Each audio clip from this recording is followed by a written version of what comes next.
edit desperately plugging away at this, but it talks a little bit about, sort of like why are we so interested in these two kinds of fantasy shows right now? And the question I'm still exploring, but I think a little bit of it has to do with if we look at our current political moment. I mean, this week it's even more pronounced because of the passing of Queen Elizabeth, but you think about it, we're at the point, like a story dropped from former motherboard writer Lauren Gurley this morning. Starbucks is still trying to give workers, non-unionized workers, benefits that they're not going to give to unionized workers.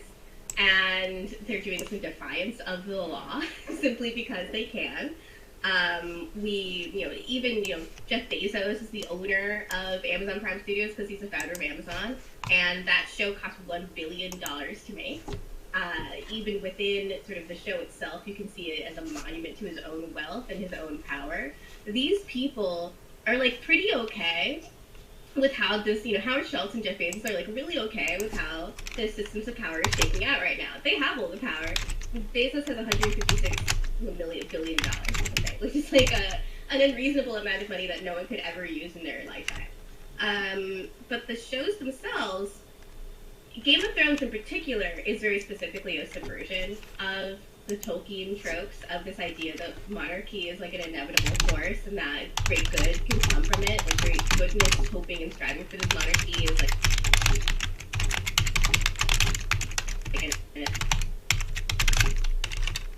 a good, ideal thing.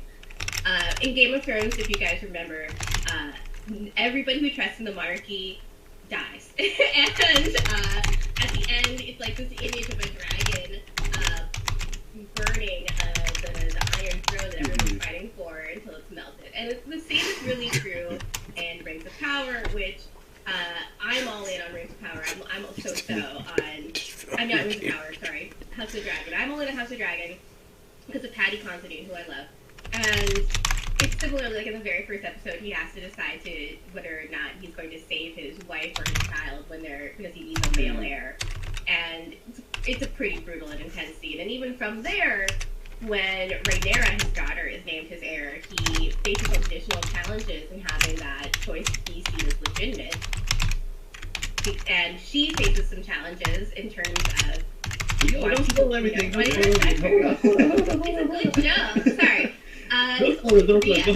There's still a lot of places. But you can see, the shows themselves are saying something that is in opposition to the... She just wants it, right? ...ruling over us right now. And, we are in this moment, we're watching these people every week fighting with a system of power that doesn't serve them anymore. And yet, the people in the ruling classes are still doing everything they can possibly can to sort of squeeze out any power over everyone else.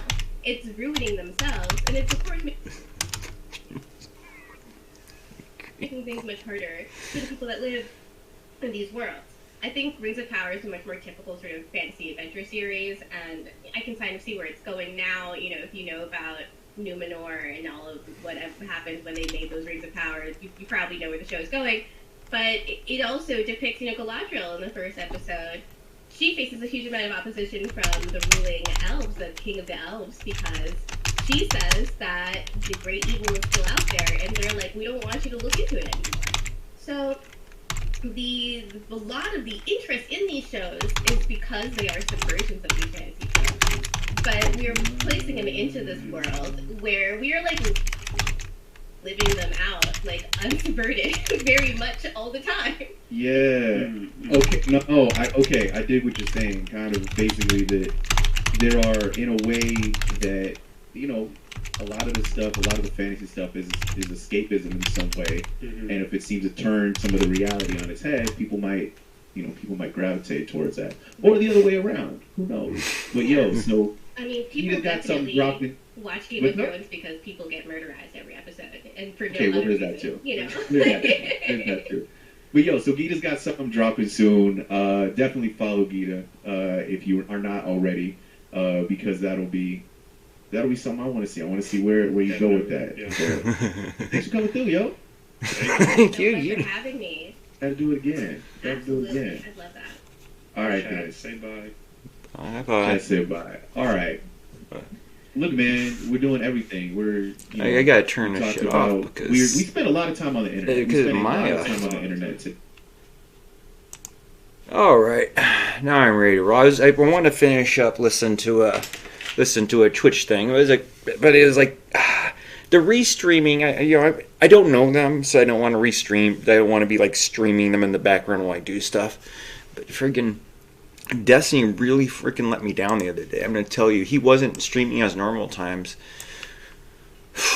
Yeah, and those metal straws. I thought about that, like falling over and stay. It's like. And the paper straws, they just like by the time I drive the 5 minutes to my place and start drinking it, it's like disintegrated and I can't use it. Yeah, it's too sad to read, because this is life. This is why this is one of the things that makes me afraid to have kids. It's just that, just like I lost my mother, people die and. Oh, that's so sad. Let me get on to something else here. Oh, I don't have my camera on yet. Where's my... I don't know what it is with this camera. I have to... Oh, there we go. Did it pop up? Yeah, now it does.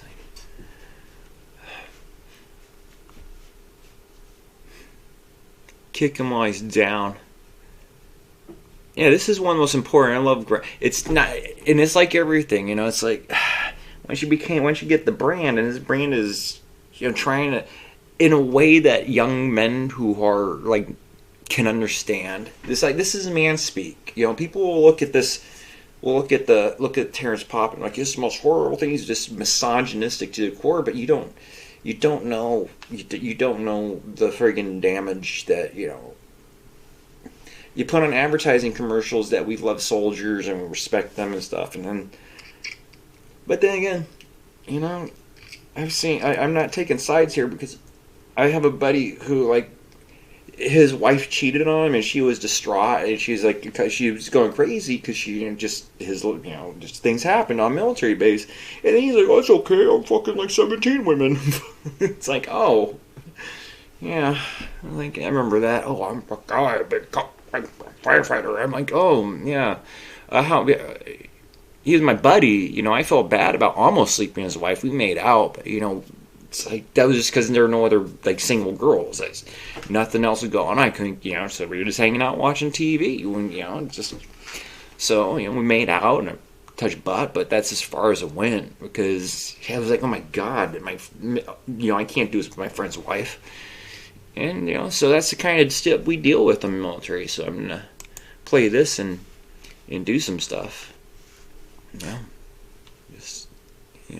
Recruiting posters you put down and say this person, serve your country. What's going on, everybody? Welcome to Grunt Speak Not So Live. No, I didn't understand. I didn't realize how much I sound like Dax. Hell yeah! I'm Toxic Male. That's Fat Punisher. Shut up with that, man. You're killing me. God damn it.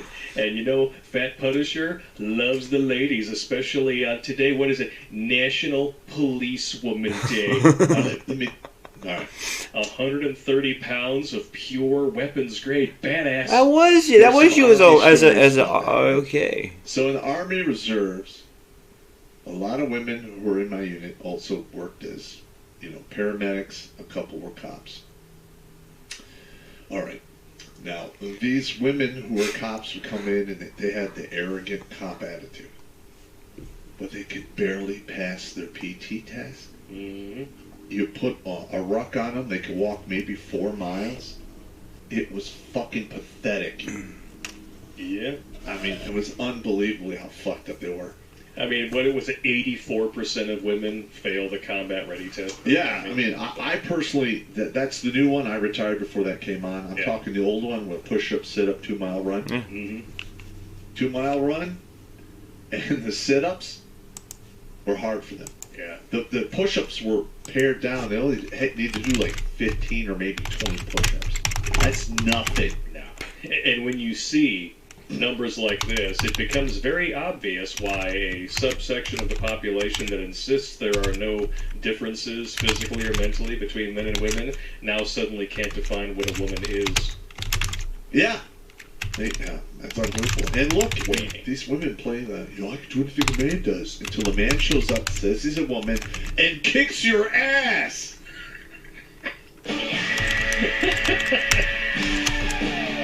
It's totally true, though. Hey, if you can't stand the heat in the kitchen, stay away from the cook. You always pick subjects like a spin you up. Well, I never mean to spin you up, but that's a bunch of bullshit. Maybe this will cool you down. Because we have a story today from a fan who goes by the name Rogue Economist. Okay. And this is our little Crimson Capsule story from an old guy. He's currently 70 years old. So he's been there, done that. He's on the 16th hole. Yeah. I would actually, if you're, I think current age, usually for men, where they kick their addictions around 72. I think that's the average lifespan now for a man, maybe 74. It's somewhere in there. So he's like 17th and a half hole. Yeah, he's on this Or, one. unless he could have like the longevity like my grandparents did. My grandma made it to 90. So. Well, the thing is, once you get past 70, you're literally in dirt nap mode. Yep. Because any day you're like, this could be my last day. Like, I woke up. All right, cool. Beer. Fantastic. Oh, shit, this is a great day. I woke up.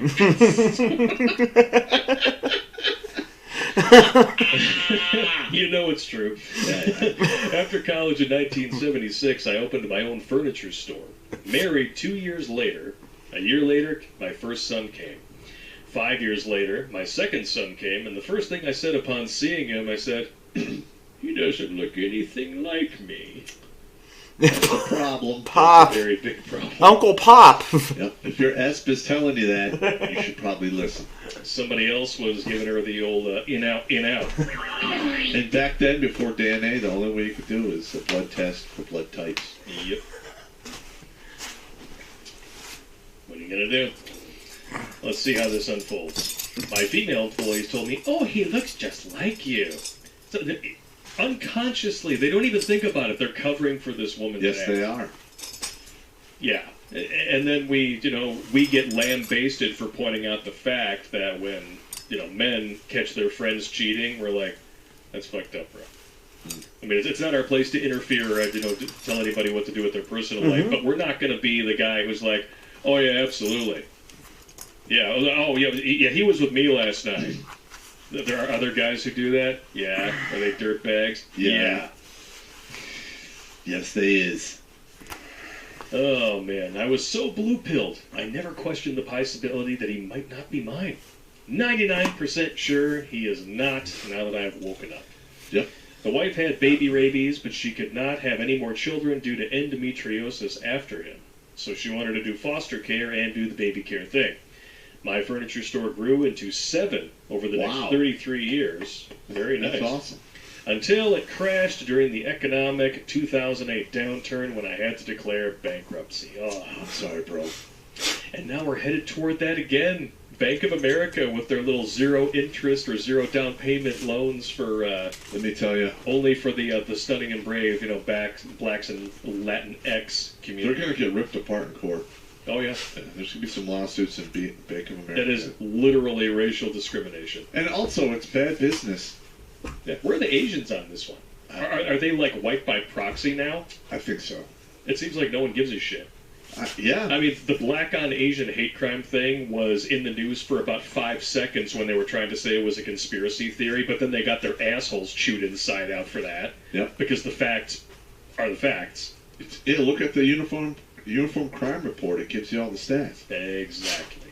But, woo, that's a cold ass. That's a very cold ass. I bet it matches her shoulder if you're under 6 feet tall. I'm going to be honest, you need to steer clear of that.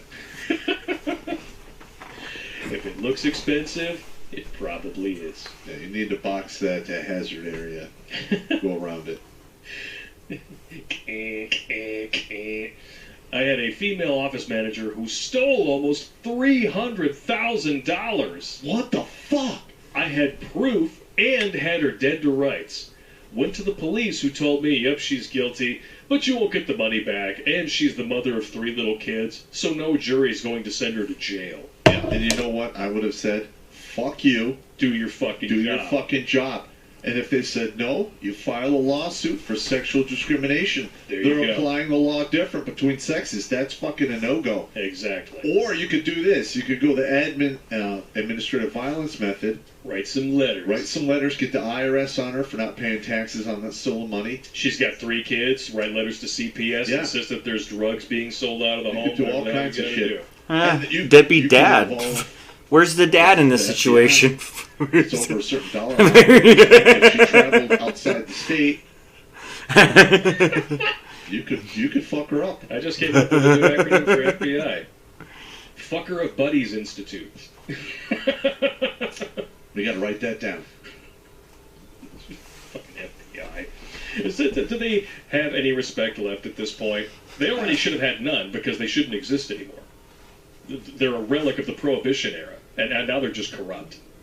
Not that they weren't always listen. corrupt, but I'm just saying. I'm going to be honest. Take a drink. Yeah, You I know some FBI guys. Yeah. They're just normal dudes. They're okay. It wasn't that I was upset Right? they You know like what the problem accidentally is. kissed Bobby. Yeah. It was that he said, "Oh man, I thought that was Mel." The first You fucking never put your fucking lips on anybody I'm dating. I'll fucking cut him off you. That's why when we hear about whistleblowers, they're not the people at the top. They're the people at the bottom who've been passed these rules, and they're like, "This is bullshit." I would do the same thing. I would too. I mean, I'm listen. I do the. It's called character. You do the right thing even when nobody's looking. Exactly. And I got myself in a lot of fucking trouble doing that. But lives were on the line, and shit had to happen. That's right. Cost me my sergeant major. At the end of the Hunter day, Biden's just my following brother? orders doesn't really amount to a whole hill of Didn't work shit. for the Nazis. It's not going to work. How long have they known? All right. After that, here he had to liquidate. Paid off my small supplies and my customers that had layaway money I was holding, paid my taxes, and filed bankruptcy on the floor plan companies. I was wiped out, but still had my house, which was a big asset. So at least you're not, eating dollar menu out of the back seat of your car. Not that anybody here would know anything about It's a that. bad place to be. We had adopted 5 biracial children. There were 3 still in the house. My wife goes to the CPS office and leaves a couple of young foster kids in the car unattended. Okay. What the fuck? Now, I've heard of people doing stupid shit. Okay, you shouldn't leave kids in your car. You leave kids unattended in the car at the CPS office? Yeah. Well, hey, that was a thing in the 70s, because my mother would leave me Freaking baby to go shopping at the fire Joann station. Fabrics for like 3 But they still have a fucking baby shoot at the hours. fire station. I hated that. But at the CPS Yeah. office? It's not like You're people going just to like the suddenly CPS started for an having interview sex and you illegitimate leave children kids yesterday. unattended. Yeah, well, back in the day, in the 80s, you could do that, but this was after the 2008 downturn, Yeah. so people have already started doing the helicopter parenting thing, and wow. Yeah, you're going to get hammered. That's, yeah. Needless to say, the shit hit the fan. CPS did an in-home investigation during which she was crying, and when asked why she left the kids in the car, which was a huge violation, she said, "Because he beats me." You really couldn't think up anything better? She had to shove off all accountability and responsibility for her poor decisions by throwing a dude who was already down under the bus. That's kicking you while you're down. Yep. Wow. Which I had never come close to in all these years. I'm sure there were good reasons to, though. Yeah. You don't do it, but there's always a good reason. Just ask Bill Burr. All right, so the way this... I haven't read this story, and the way it's playing out is this woman is going to go fucking psycho.